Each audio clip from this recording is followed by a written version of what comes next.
Hey everyone! In this video, I'm going to show you how to change your QuickBooks online password the easiest way when you're already logged in. Whether you want to update your credentials for security or just keep your account safe, this guide will walk you through it step by step. First, open your QuickBooks online dashboard. Once you're in, look at the top right corner and click on your profile icon. This will open a small window with a few options. Here, click on Manage Your Intuit account.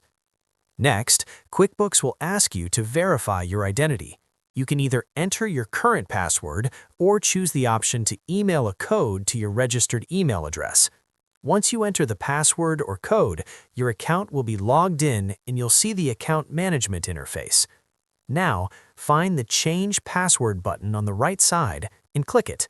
A new screen will appear where you can enter your new password. Make sure it's strong and secure. Mix letters, numbers, and symbols if possible. Once you've typed your new password, click Save. And that's it. Your QuickBooks online password is now updated. From this point on, you can log in using your new password immediately. If this video helped you, make sure to hit the like button and subscribe for more QuickBooks tips and tutorials.